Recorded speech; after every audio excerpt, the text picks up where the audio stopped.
What is up, everybody? It's your boy Herf here, back on the Duel Entertainment channel, and today we got a new event out, so you know what we got to do. We're gonna review it.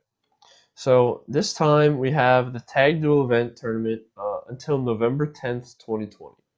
So it's around for like 5 days. So let's see what kind of cards we get.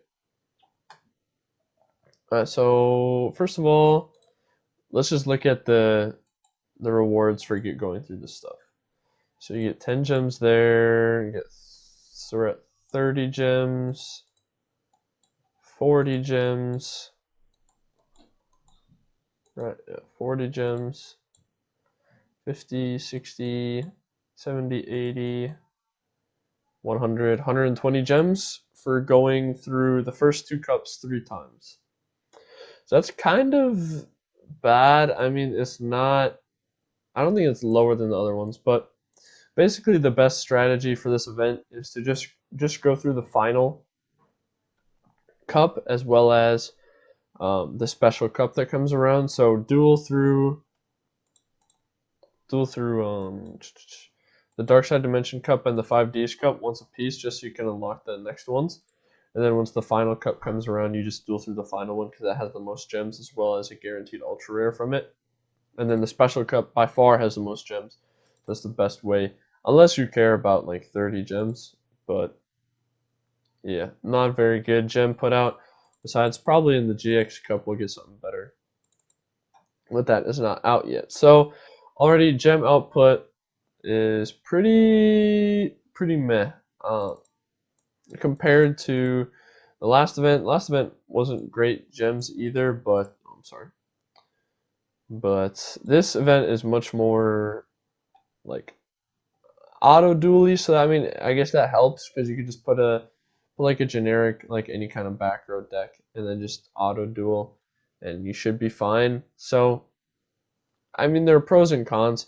This event is a lot easier to farm than the last one, but there are slightly lower gem count. So so the nice thing is that you can get fewer gems from the event, but potentially more of gems from your player level ups. So that's good. I mean, there's a trade-off there, so I can't complain too much. So now,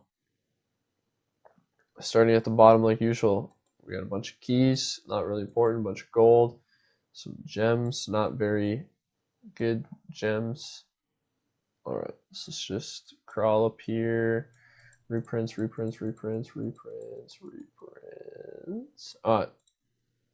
Sacred Defense Barrier. I think this was in a previous event, but I just didn't do it. But each time a rock monster is flip or normal summon, change it to defense position. And if you do, place 1 protection counter on it. If a monster with a protection counter would be destroyed by battle or card effect while this card is on the field, remove a protection counter from it instead.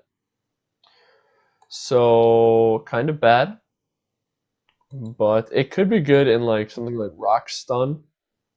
So if you guys are unfamiliar with the concept, it's just like you play rock monsters that will stun your opponent. So like Kawakimir, Wall, Sandman, Amano, all of those kinds of cards. However, Triamid was like a popular rock stun engine, so it's kind of bad. Like it's just not going to be good. Plus, it forces all your stuff into defense, so you can't really make offensive plays as easily. Overall, it's just kind of bad. Guy is a reprint. Guy of the Force of Earth plus 1 non-effect synchro monster. So could be a decent polymerization or super poly target, but overall it's kind of bad. You're gonna get it pretty easily though. High and low, not even worth talking about. It's really bad. I mean, send the top card of your deck to the graveyard, and if it's a monster, the attack target gains attack equal to the attack of the monster you sent to the graveyard. But this attack target is higher. Destroy. Oh god, dude, it's just awful. Just awful. So we got a new card alert. Emperor Maju Garzet. Cannot be normal summoned or set. Must be special summoned from your hand by attributing 3 monsters. This card's attack becomes the combined original attack of the attributed monsters. And your opponent cannot activate cards or effects during the battle phase. So, hello. There's going to be some memes with this. I mean, I'm not saying that this card is good, but I'm saying this card is a really good meme because it basically has like an intrinsic anti-magic arrows. Like as soon as you go into the battle phase, your opponent cannot activate anything. So that's not only for when this card is attacking. So, and that's not also, it's also during their battle phase as well. So they actually can't even activate Alistair in their turn. Or in your turn, in the battle phase. They have to like preemptively boost it up. So this card, okay, I'm telling you right now, it's not good. Okay? Do not take this as saying it's good, but I'm saying this card is really interesting. You can definitely make a lot of very funny memes with this card. Definitely, I mean, you should get it. Because with any kind of floodgate, like your opponent cannot activate any cards or effects during the battle phase. That's a pretty strong effect. Now, you're not going to be able to get it out that easily. You know, there are all these other problems with it. However, in the future, if we have some way to circumvent it with a different, you know, maybe as the Garzet potentially has like a archetype thing, I'm not sure. However, it's worth getting, at least trying to get 3 of this card, because that last part, like the first part, we already have something that does it, but that last part is really crazy. Your opponent can activate no cards or effects. Whew! I mean, we haven't gotten a card that good. I mean, this is probably one of the best cards from the events that we've gotten recently. Um, Outside of maybe Leviathan Dragon last event, but even that card is just going to be a meh level 3 Xyz. This I'm excited for. Okay, so we got Wandering King of the Whirlwind.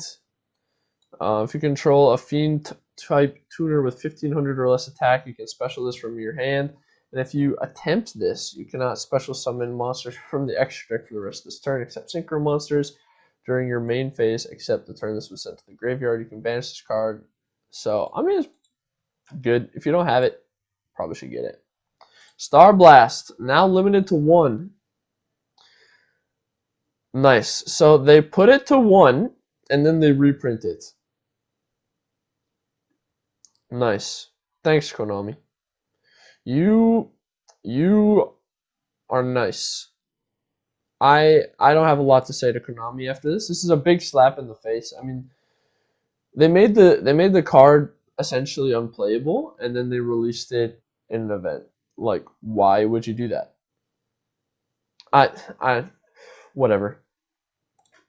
And now the card that I'm personally probably the most excited for out of this event, Kachi Kochi Dragon. So 2 level 4 monsters. Once per turn, when this card destroys an opponent's monster by battle and sends it to the grave, you can detach an Xyz material and it can make a second attack in a row.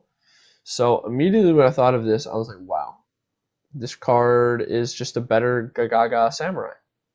However, it has a little bit of a drawback that the Samurai doesn't, and that it's only able to make a second attack if it destroys a monster, right? So the Samurai could attack twice, or could attack directly twice. This one can't. So it's a better and a worse Gagaga Samurai because it has more attack. So that's really nice if you're trying to clear multiple targets on the field. Maybe you put like Power of the Guardians on this guy and just keep swinging. Then maybe this card could be super, super good. I can't believe I just said that.